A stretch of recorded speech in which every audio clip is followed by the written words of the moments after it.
गजराला में नए वर्ष के उपलक्ष्य में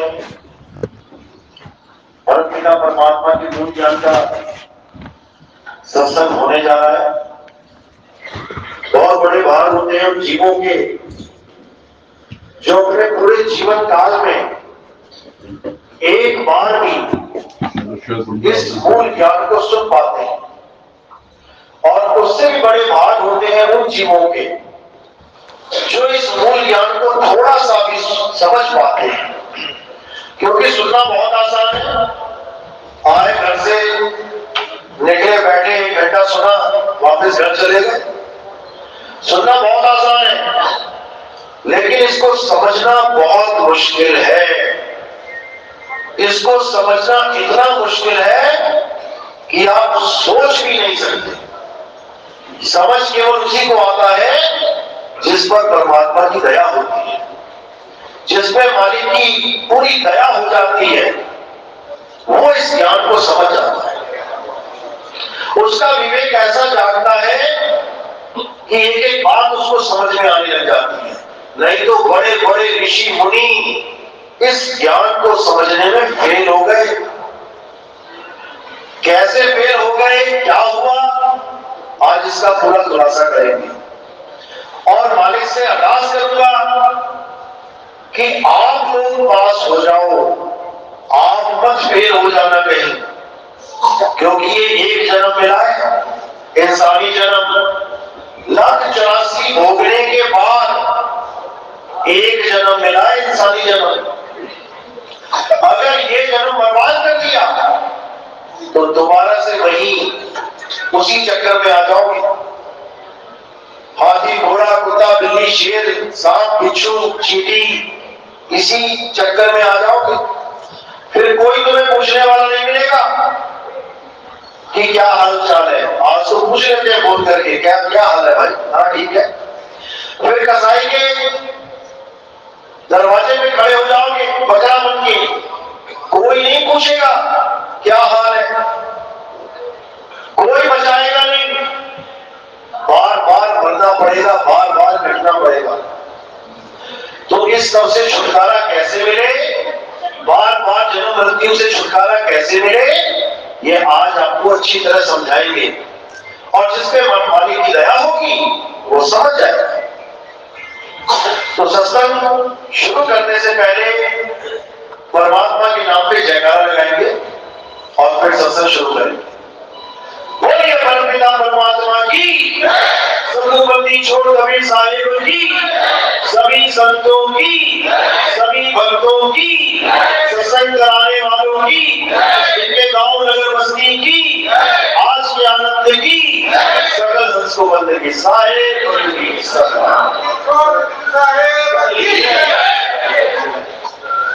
तो साहिब समझा रहे हैं कि ऐसी अरातु अमर लोक का बड़ा कालवश आई हो, मन ही स्वरूपी देव निरंजन तुम्हें राखे भरवाई हो। कि ये हंस, हे जीव, तू परमात्मा का अंश है।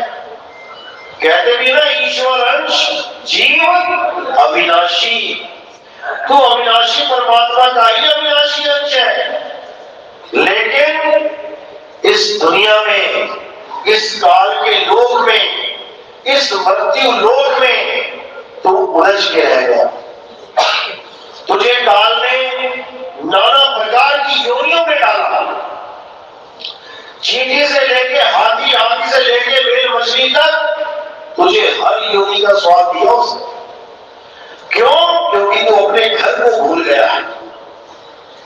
तू अपने घर को भूल गया, तू वापस नहीं जा पा रहा है। आ तो गया, अब वापस क्यों नहीं जा पा रहा है? मन ही स्वरूपी देव निरंजन तुम्हें राखे भरवाई हो। ये मन स्वरूपी काल निरंजन ने तुम्हें ऐसा जकड़ दिया है, ऐसा भरवा दिया है कि अब तुम्हें अपने घर का रास्ता नहीं मिल रहा। 5-25 दिन का बिगड़ा वहां में तुमको राखे हो, और तुमको बिसर गई सुध घर की ये महिमा अपनी भाग्य हो। 5-25 5-25 टीन के पिंजरे में तुम्हें रखा गया है। कहाँ है ये 5-25 टीन का पिंजरा? ये काया है 5 तत्व, 25 प्रकृति, 3 गुण, 5-25 टीन का पिंजरा। ये पिंजरा है, ये तुम नहीं हो कि तुम सोचो कि मैं ये हूं। ये पिंजरा है तुम्हारा। कैसा पिंजरा मिला है तुम्हें? या आदमी के रूप का पिंजरा या औरत के रूप का पिंजरा? तुम आदमी और औरत नहीं हो।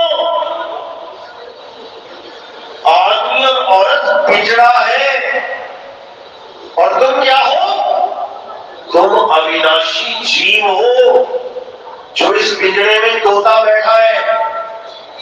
पिंजरा लोहे का होता है, तोता भी लोहे का होता है क्या? नहीं होता। इसी प्रकार पिंजरा 5 तत्वों का है।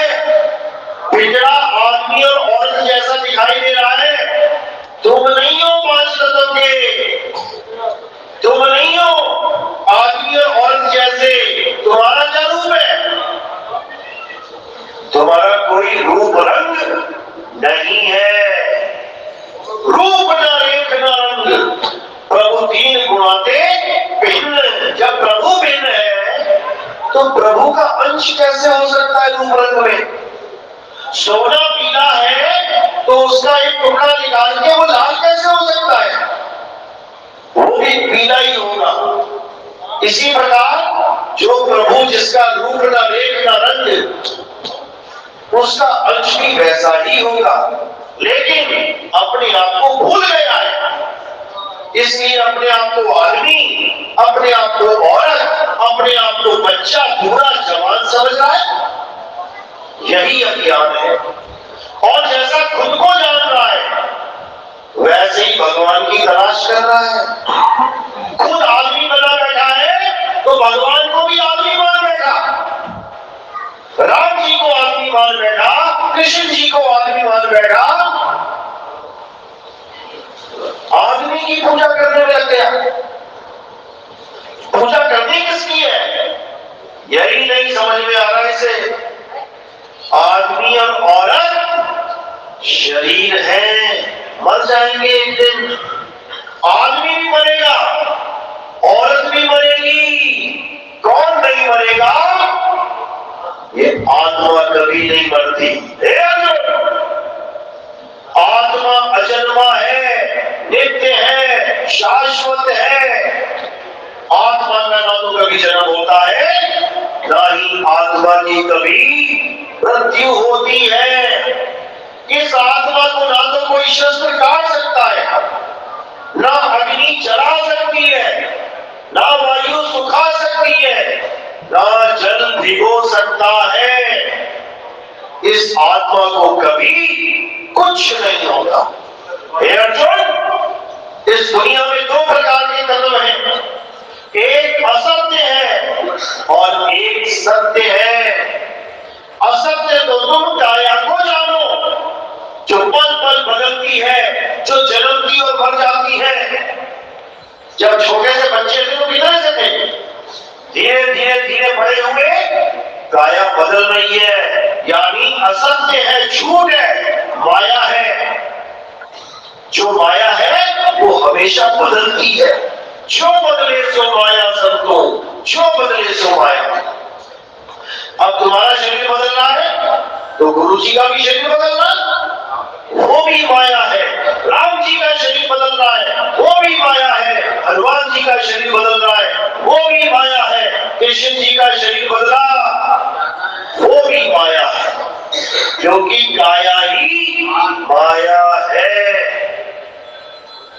तो माया से रहित कौन है? मेरी त्रिगुणी माया को केवल वो लांघ पाता है जो मेरे सत्य स्वरूप को जान लेता है। मैं ये शरीर नहीं हूं। हे अर्जुन, ना तू शरीर है, हम ये शरीर नहीं है। शरीर तो इस जीवात्मा के कपड़े हैं, कपड़ों के मारे जाने पर भी आत्मा का कभी नाश नहीं होता। हम आत्मा है, हम ये शरीर नहीं है। जब हम शरीर नहीं है तो हम आदमी औरत कैसे हुए? आदमी औरत तो केवल शरीर का नाम है। और कोई कहे कि विष्णु जी आदमी है, ये उसकी गलतफहमी है। कोई कहे कृष्ण जी आदमी है, ये उसकी गलतफहमी है। विष्णु जी का पहला अवतार क्या था? मछली का। अब मछलियां खुश हो गई कि हमारा भगवान हमारे मुंह पे आ गया। मछलियों का भगवान मछली जैसा ही होगा। उन्होंने मछली को भगवान मान लिया। उसके बाद कछुआ बन गए, कुर्म अवतार। कछुए खुश हो गए कि हमारा भगवान हमारे जैसा मिल गया हमको। कछुआ ही भगवान है। हंसी आएगी ये सुन के। उसके बाद वराह अवतार, जंगली सुअर का अवतार लिया, जो दोनों दांतों के ऊपर पृथ्वी वाला सीन देखते हैं आप। तो सारे वराह, सारे जंगली सुअर खुश हो गए कि भगवान हमारे जैसा है। धीरे धीरे धीरे धीरे राम कृष्ण जी का अवतार लिया, तो मनुष्य अवतार लिया गए। अब हम मनुष्य ये मान के बैठ गए कि हमारा भगवान तो हमारे जैसा है। उसके दो हाथ हैं, दो पैर हैं, सिर है, जांघ है, भुजाएं हैं। ये भी हमारी गलतफहमी है। विष्णु जी ना तो मछली है, ना कछुआ है, ना वराह है, ना नरसिंह है, ना राम है, ना कृष्ण है, और ना ही विष्णु जी का जो शरीर दिखाई दे रहा है वैसे है। कोई सोचे कि विष्णु जी आदमी है, वो आदमी भी नहीं है। जब देवताओं में बैठ के राक्षस अमृत की बूंद पीने लगा तो किसने गला काटा उसका? विष्णु जी ने। लेकिन क्या वो आदमी था? कोई कौन था? औरत के रूप में आए गला काटने के लिए। जब भोले शंकर को भस्मासुर ने सिर पे हाथ रखने के लिए दौड़ाया तो कौन आया? विष्णु जी आए। आदमी बन के आए क्या? औरत बन के आए। अब औरतें ये मान के बैठे हैं विष्णु जी तो औरत है, हमने तो औरत देखा है। तो उनकी अज्ञानता है। विष्णु जी ना आदमी है, ना औरत है, ना कछुआ है, ना मछली है, ना वराह है। वो शरीर है ही नहीं, वो आत्मा है। हे अर्जुन, तू और मैं आत्मा है। ऐसा कोई समय नहीं था जब तू, मैं और ये राजा महाराजा नहीं थे, और ऐसा कोई समय नहीं होगा जब तू, मैं और ये राजा महाराजा नहीं होंगे। हम शरीर नहीं है। शरीर तो हमारी माया है। हे अर्जुन, मैं इस माया के पीछे छुपा रहता हूं। लोग केवल मेरे शरीर को देख पाते हैं लेकिन मुझे नहीं देख पाते, क्योंकि मैं देखने दिखाने से परे हूं। मैं अगम अगोचर हूं, और जो गोचर वस्तु है जो दिखाई देती है वो सब माया है। गो गोचर जहानक मन जाई, तहलक माया जानो भाई। इसलिए अर्जुन, मुझे केवल वही जान पाते हैं जो मुझे आत्म स्वरूप के रूप में जानते हैं। नहीं तो सब मेरी काया में ही उलझ के रह जाते हैं। हे अर्जुन, इस दुनिया में एक ही सत्य है, और वो सत्य है आत्मदेव। उसी आत्मा की वजह से सारी सृष्टि चल रही है। उसी आत्मा की वजह से आप खा रहे हो, पी रहे हो, आप बातें कर रहे हो, गा रहे हो, बजा रहे हो, आप मंदिर जा रहे हो, आत्मा की वजह से। आप मस्जिद जा रहे हो आत्मा की वजह से, आप गुरुद्वारे जा रहे हो, आप चर्च जा रहे हो आत्मा की वजह से, आप जयकारे भी लगा रहे हो तो आत्मा की वजह से, अगर तुम जय श्री राम बोल रहे हो आत्मा की वजह से, तुम अल्लाहू अकबर बोल रहे हो आत्मा की वजह से, तुम गॉड गॉड तुम वाहिदू वाहिदू बोल रहे हो आत्मा की वजह से। तुम आत्मा को तो नहीं जान पाए, लेकिन तुमने इंसानों के द्वारा बनाए हुए नामों को पकड़ के अपना जीवन जी लिया। अब जिस आत्मा की वजह से सब कुछ चल रहा है, क्या आप उस आत्मा को जान पा रहे हो? आत्मा का नाम तो सुना है सबने, सबने आत्मा का नाम सुना है, हाथ खड़े करो जिसने आत्मा का नाम सुना है, सबने सुना है। किसी गली में नुक्कड़ में भी चले जाओगे ना और किसी बच्चे से भी पूछोगे बेटा कभी आत्मा का नाम सुना है, वो भी कहेगा हाँ। किसी मुसलमान से पूछोगे बेटा आत्मा का नाम सुना है, वो भी कहेगा हाँ। किसी ईसाई से पूछोगे आत्मा का नाम सुनेगा, वो भी कहेगा हाँ। किसी सिख से पूछोगे आत्मा का नाम सुना है, वो भी कहेगा हाँ। आत्मा का नाम सबने सुना है। अपनी अपनी आत्मा लेके आए आप अपने साथ, किसी के घर में तो नहीं रह गई। पता लगा भैंस को पानी पिला रहे जल्दबाजी में महिला की बात के पास पड़ी हुई, या आटा वाटा ढूंढ के रोटी बनाने लगे उस चूल्हे के पास ही पड़ी रहेगी आत्मा। सब लेके आए अपनी आत्मा, चेक कर लो हाथ लगा के एक बार जब पता लगा बोल ही रहे हो घर में पड़ी हो तो चेक भी नहीं कर पाओगे, क्योंकि उसको चेक करने का मीटर भी नहीं है कहीं। लेकिन उसका प्रमाण है कि यहाँ आत्मा है। क्यों? क्या प्रमाण है? क्योंकि आप बैठे हो, चल रहे हो, बोल रहे हो, हिल रहे हो, ये प्रमाण है कि आत्मा है। और जब आत्मा नहीं होगी तो क्या होगा? तो मिट्टी की ढेरी की तरह पड़े होंगे एक जगह, ना कपड़ों का पता होगा ना बालों का पता होगा कहाँ जा रहे हैं। अभी कपड़े खराब हो जाए, बाल नीले हो जाए तो घर से बाहर नहीं निकलोगे बिना कंघी किए, बिना प्रेस किए। और जब आत्मा नहीं है तो नंगे ही पड़े हो, कौन देगा वहां पे? किसको क्या पता क्या हो रहा है? तो ये सारा आत्मा का खेल है। इसलिए कबीर साहब समझा रहे हैं कि जल में नीर प्यासी मोहे देखत आवे हंसी, आत्म ज्ञान बिना न भटके कभी काबा कभी काशी। मुसलमान भी आत्मा को जान रहा है, हिंदू भी आत्मा को जान रहा है, लेकिन पहचान नहीं रहे। नाम सबने सुना है लेकिन जानते नहीं कि आत्म तत्व है क्या। यही कबीर साहब समझा रहे हैं। कबीर आत्म ज्ञान का बड़ा नगर में शोर, और पूछो कैसी आत्मा तो देते दान निकोर।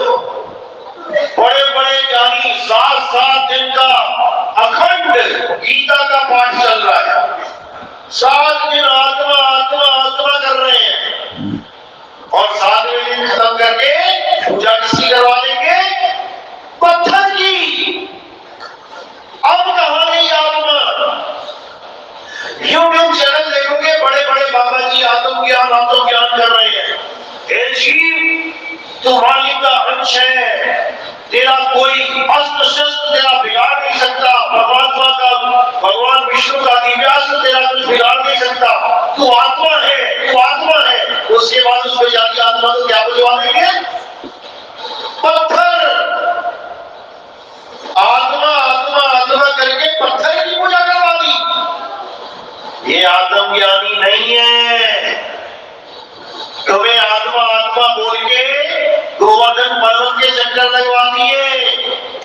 ये आत्म ज्ञान नहीं है, ये पत्थर ज्ञान है। क्या राम जी पत्थर के थे या कृष्ण जी पत्थर के थे? ना राम जी पत्थर के थे ना कृष्ण जी पत्थर के थे। उन्होंने तो पत्थर को भी इंसान बना डाला था। किसको बनाया था? अहिल्या को जैसी पैर लगा वो पत्थर से इंसान बन गई।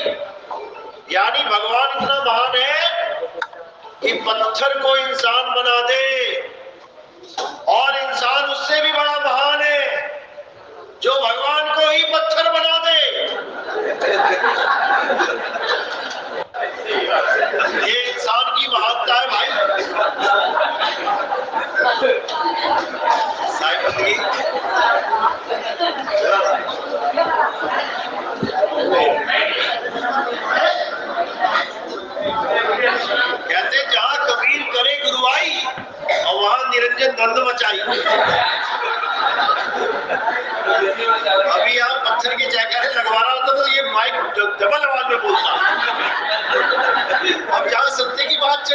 भी धोखा दे गया, कहता यार छोड़ मसी मसाई मस्ती उजाड़ेगा मेरी।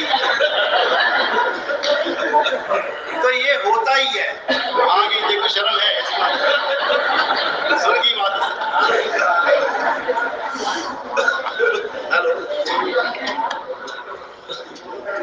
हेलो हेलो, चलो इतनी लाज तो रखी।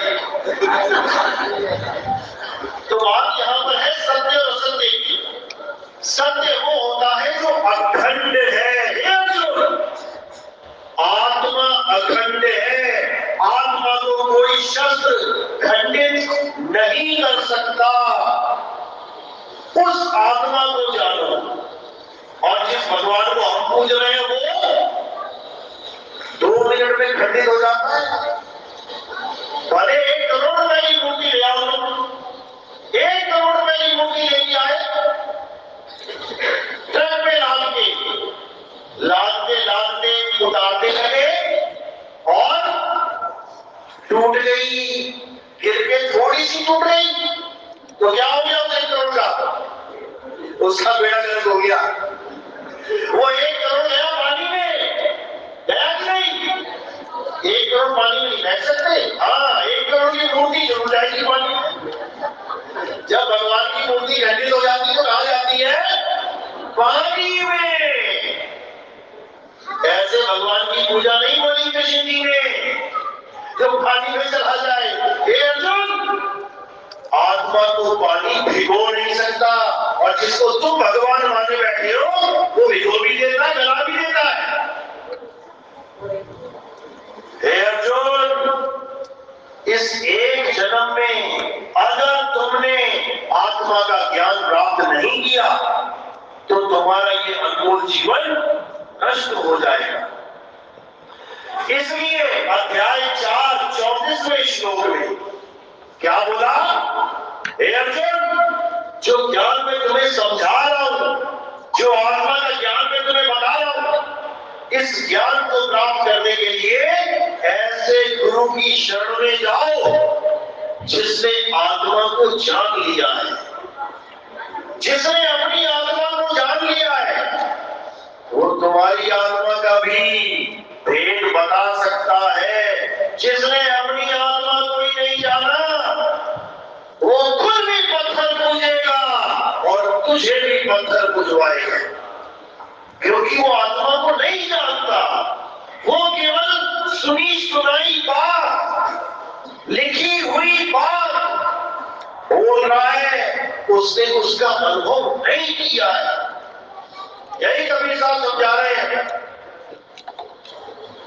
कि कबीर आत्म ज्ञान में डूब भरा संसार, बिना आत्म ज्ञान के सारा संसार डूब मर रहा है, कोई बचाने वाला नहीं है। अब बचाएगा कौन? केवल भेदी गुरु, जिसको आत्मा का भेद पता है, वही तुम्हारे जीवन में आत्म ज्ञान लेके आ सकता है। नहीं तो सारे गुरु पत्थर ही बुझवाएंगे। पत्थर हमारा भगवान नहीं है, हमारा भगवान आत्मा है, जिसकी वजह से मेरा हाथ उड़ रहा है। अगर ये आत्मा निकल जाए जमीन से तो मैं भी पत्थर की तरह पड़ जाऊंगा, फिर मुझ में और पत्थर में कोई फर्क नहीं रहा। हमारा भगवान पत्थर नहीं है, हमारा भगवान किसी मंदिर में नहीं रहता। अगर भगवान मंदिर में रहता होता तो क्या कभी मंदिर को रात में ताले लगते? जब भगवान ही मंदिर में बैठा है तो ताला क्यों लगाना? ताले क्यों लगाते हैं पता है? क्यों लगाते हैं? इसलिए लगाते हैं क्योंकि घर में कोई नहीं होता, इसलिए लगाते हैं। पापा मम्मी भाई बहन घर में है, तुम ताला लगा के जाना जरा, फिर देखना मजा कितना आएगा, फिर देखना कितना मजा आएगा। कॉल करके पहले तुम्हारी दैया मैया करेंगे सारे, फिर तुझे पता नहीं हम अंदर बैठे हैं और तू ताला लगा के चला गया। मेरे को ताला वहां लगाया जाता है जहां पर अंदर कोई ना हो। अब मंदिर में ताला लगाया इसका मतलब मंदिर में कोई नहीं है। अब चोर की बारी आई। अब उसने ताला देखा लगा मंदिर में, तो घुस गया मंदिर में, क्योंकि चोर तुमसे ज्यादा शराबा है, चोर तुमसे बड़ा ज्ञानी है। तुम सोचोगे अंदर भगवान है, चोर को पता है अंदर कोई भगवान नहीं है। सीधे जाएगा, कहां जाएगा पता नहीं, गल्ला देखने जाएगा, गल्ला उठाएगा, सामने भगवान होगा, उसको कोई फर्क नहीं पड़ता, क्योंकि उसको पता है पत्थर है, भगवान नहीं है। गल्ला उठा के ले जाएगा और कहो तुमने बढ़िया वाली मूर्ति लगा दी मुझे इस्लामों की, तो उसको भी ले जाएगा, तो वहां भगवान को जाके ले गया। तो भैया ऐसा भगवान हमारा नहीं है, क्यों किडनैप हो जाए और इंटरनेशनल मार्केट में उसकी गोली लग जाए। हमारा ऐसा भगवान नहीं है, ना ही किसी संत का ऐसा भगवान हुआ। पूरी गीता में तुम एक जगह दिखा दो कि किसी पत्थर को पूजने की बात की हो। पूरी गीता में आत्म ज्ञान, आत्मा आत्मा आत्मा कहते नहीं थक रहे कृष्ण जी। और जो देवताओं की पूजा करते हैं उनको क्या सम्मान दिया गया है पता है? जो तुम कहते हो कर्म से कहो मैं हिंदू हूं, बहुत अच्छी बात है। क्या करते हो आप हिंदू हो? तो मैं देवताओं की पूजा करता हूं। अध्याय 7 23वां श्लोक पढ़ो, अध्याय 7 23वां श्लोक पढ़ो, उसमें क्या लिखा है? जिनकी कम अकल होती है, जिनकी बुद्धि कम होती है, जो अल्प बुद्धि लोग होते हैं, वो देवताओं की पूजा करते हैं। पढ़ो जरा, पढ़ो, तुम्हें पता लगे कौन सा सर्टिफिकेट दे रहे हैं कृषि जी तुम्हें। जो कम अकल के लोग होते हैं वो देवताओं की पूजा करते हैं। देवताओं से प्राप्त होने वाले फल सीमित और क्षणिक होते हैं। गणेश जी की पूजा करी, मांग लिया कुछ, बहुत बढ़िया, अच्छी बात है। गणेश जी ने कार दे दी, तुमने कार मांगी, मिल गई, तुमने गणेश जी की फोटो में लगा दी डैशबोर्ड में। हफ्ते बाद क्या हुआ? कार का क्रैश हो गया और सारी कार खत्म, पूरा परिवार खत्म। अब जो क्रेन वाला उठा रहा है देख रहा है गणेश जी उसी में है, उसी कार में गणेश जी भी है, महेश जी भी है, सब है, लेकिन एक्सीडेंट नहीं बचा रहा। इसीलिए बोला गया गीता में कि देवताओं की पूजा करने वाले कम अकल लोग होते हैं, अल्प बुद्धि जीव है वो, उनको प्राप्त होने वाला बल सीमित और क्षणिक होता है। देवताओं की पूजा करने वाले देवलोक को जाते हैं, पितरों की पूजा करने वाले पितरलोक को जाते हैं, भूतों की पूजा करने वाले भूतों के बीच जन्म लेते हैं। ये तीनों अज्ञानी मुझे प्राप्त नहीं कर सकते। क्यों नहीं कर सकते? ऐसा नहीं कि वो कृष्ण जी की पूजा नहीं करते होंगे बीच में, बिल्कुल करते होंगे, लेकिन वो ये कह रहे हैं कि जो मुझे भी देवता मान के पूजा करे, एक इंसान मान के आदमी की तरह देख के मुझे पूजा करे, वो भी मेरी माया से मुक्त नहीं हो सकता, उसको भी तो परम धाम नहीं मिल सकता। क्योंकि अगर कोई मुझे देवता मान के पूजा कर रहा है तो देव भी एक योनि है। जैसे कुत्ता, बिल्ली, हाथी, घोड़ा, नर, नारी, किन्नर, यक्ष, गण, गंधर्व, देव, पितर, राक्षस, चंडाल, ये सब योनियां हैं, यानी शरीर है। जो मुझे शरीर मान के पूजा करता है वो कभी मुझे प्राप्त नहीं कर सकता। क्यों? क्योंकि हे अर्जुन, मैं शरीर नहीं हूं, मैं ये 10 इंद्रियां नहीं हूं, मैं आंख, कान, बाल, हाथ, पैर, मुख नहीं हूं। इसीलिए बार बार समझा रहे हैं कि जो मुझे आत्मा करके जानता है वही ज्ञानी मेरे स्वरूप को पहचानता है। और ये कब पहचान पाएंगे? मुझे आपकी आत्मा का ज्ञान कैसे हो सकता है कि आप एक आत्मा है? मैं कैसे जानूं कि आप एक आत्मा है? मैं कैसे जानूं कि आपकी आत्मा का स्वरूप क्या है? क्या तरीका है उसको जानने का? कोई मीटर लगा है क्या कि टेस्ट कर दूं मैं वहां पे? जैसे आपके घर में पंखा है, सबके घर में पंखा है, पूरे देश में पंखे लगे हैं, पूरे वर्ल्ड में पंखे लगे हैं, मेरे घर भी लगा है। अब मुझे ये जानना है कि बाकी पंखे कैसे काम कर रहे हैं, उनको चलाने वाला करंट कैसा है। तो मुझे किसी और के पास जाकर वहां चेक करने की जरूरत नहीं है। क्या करना पड़ेगा? अपने पंखे में जो करंट आ रहा है उसमें उंगली लगा के देख लेना है। जो करंट मुझ में है, मेरे पंखे में है, वही करंट आप में भी है। आपको जानना है तो खुद को जानना पड़ेगा।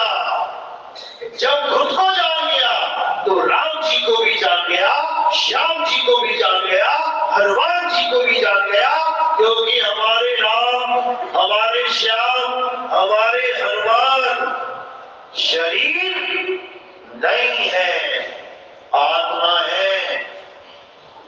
यही कबीर साहब समझा रहे हैं। राम रहीमा एक है, हरे कृष्ण करीमा एक है, कहन सुनन में दो करके वो जानते, जिन्हें सतगुरु मिलाना हो। झगड़े करते हैं लोग आज, और हिंदू मुसलमान में झगड़ा नहीं, ये हिंदुओं में भी झगड़ा चल रहा है। कौन सा? देवों का देव कौन है? देवों का देव महादेव कौन है? ऐसों वालों से पूछो जाके, जो कृष्ण जी के भगत है, कहते हैं देखो जी सारे देवताओं का हम आदर करते हैं, लेकिन परमात्मा केवल एक विष्णु जी ही है, वही राम, वही कृष्ण बन के आते हैं। तो भोले शंकर वाले कम है क्या? वो कहते हैं अच्छा, तो समुद्र के किनारे 3 दिन भक्ति किसकी करी थी उन्होंने? किसकी करी थी? यानी परमात्मा भी किसी की भक्ति करता है क्या? तो उनका मुंह बंद हो जाता है बेचारों का। यूट्यूब भरा पड़ा है झगड़ों से। शंकर जी और विष्णु जी के भक्तों में पूरा झगड़ा चलता है, कि आपको नहीं पता।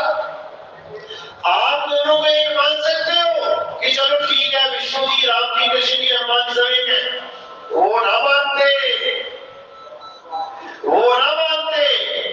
वो केवल विष्णु जी को परमात्मा मानते हैं, बाकी देवी देवताओं की पूजा भी मना कर देते हैं वो लोग। अध्याय 7 पढ़ा के, लेकिन वो खुद नहीं समझ पाए कि विष्णु जी क्या है। मैं आत्मदेव हूं, मेरा ना तो कभी जन्म होता है, ना ही मेरी मृत्यु होती है। इसी प्रकार तुम्हारा भी कभी जन्म नहीं होता, तुम्हारी भी कभी मृत्यु नहीं होती है। सब अविनाशी है। गुरु ग्रंथ साहब में इसलिए बोल दिया गया, सब गोविंद है, सब गोविंद है, गोविंद बादशाह कोई,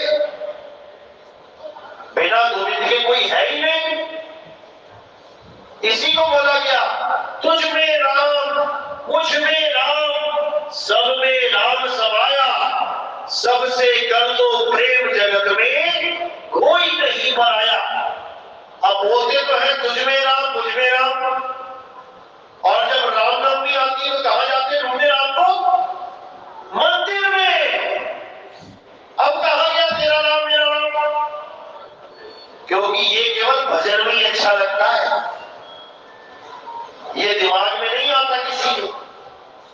भजन गाते भी है, मेरे रोम रोम में बसने वाले राम, मैं तुमसे क्या मांगू। और जब मंदिर जाता है, रोम रोम ढूंढने कहां जाता है? मंदिर में जा रहा है रोम रोम ढूंढने, और गा रहा है तुझसे क्या मांगू, और ये लंबी लिस्ट लेके जाता है, मुझे ये चाहिए, मुझे ये चाहिए, भगवान ये चाहिए, ये चाहिए। और अगर ना मिले तो कहो भगवान ही बदल देता है। कि यार यहाँ पर मेरी इच्छाएं पूरी नहीं हो रही है, वो मंदिर बढ़िया है, वो शनि देव का मंदिर है, वहां इच्छाएं पूरी हो रही है, और नीचे चला जाता है गाँव में। कोई ऐसा गुरु मिल जाए जो भूत प्रेतों की जटालिका की साधना करा दे और कहने सब कुछ मिल जाएगा, वो भी कर लेगा। तो ये हाल है इस जीव का अज्ञानता में, आत्मज्ञान के अभाव में। और संत हमें यहाँ पर आत्मज्ञान देने आते हैं। जब लगना चीनोगे आत्म, तब लगना मिली है परमात्म। आत्म चीने परमात्म चीने, संत कहावे सोए। और यह भेद काया से न्यारा, पूछे करता कोई। यह भेद काया से न्यारा है। काया का कोई खेल नहीं है इसमें। काया तो केवल एक जरिया है इस ज्ञान को समझने का। ये इंसानी जन्म मिला है ज्ञान समझने के लिए। कुत्ता बिल्ली हाथी घोड़ा बकरा बन गए तो कोई सत्संग नहीं मिलेगा कभी। सत्संग केवल मनुष्य चोले में मिलेगा। पूजा तो मंदिर में भी कर सकते हो। देखो बताइए, मूर्ति सामने रखता है, मंदिर में डंडा दिखाता है, मंदिर उठाता है, धूप अगरबत्ती और चालू हो जाता है पूजा करना। हाथी से शिवलिंग पे जल चढ़वा दिया जाता है, ट्रेंड करा के। ये सब तो कर लोगे, लेकिन अपने आत्म स्वरूप को नहीं जान सकता। और जब तक अपना आत्म स्वरूप नहीं मिल गया, तब तक इसी जन्मों जन्मों में भटकते रहोगे, कोई बचाने वाला नहीं। तो भगवान को खोजना है, मालिक को खोजना है, तो कहां खोजना है? अपनी आत्मा में। कैसे? कबीर साहब समझा रहे हैं, ज्यों दिल माही तेल है और ज्यों चकमक में आग, तेरा साईं तुझ में है, जाग सके तो जाग। कि तेरा साईं कहीं बाहर नहीं है भाई, तेरा साईं तुझ में है। यानी तेरी आत्मा में विराजमान है वो। गुरु ग्रंथ साहब ने कोई कमी नहीं छोड़ी समझाने में। आत्म में राम, राम में आत्म, चीन गुरुमुख विचार। कि इस आत्मा में जो राम बैठा है उसको तुम तभी छीन पाओगे जब तुम्हें गुरु मिलेगा। और जो गुरु ज्ञान देगा उसके द्वारा तुम केवल अपनी आत्मा को याद कर पाओगे। नहीं तो भगवान के नाम पे तुम अपनी आत्मा को छोड़ के सब कुछ याद करने में लगे। पूजा पाठ हवन यज्ञ पितर जो मर्जी देख लो, वो सब तुम्हारी आत्मा से भिन्न है। यानी तुम सबको देख रहे हो, खुद को नहीं देख रहे। अब खुद को देखना है, तब समझ पाओगे कि आत्म ज्ञान क्या है।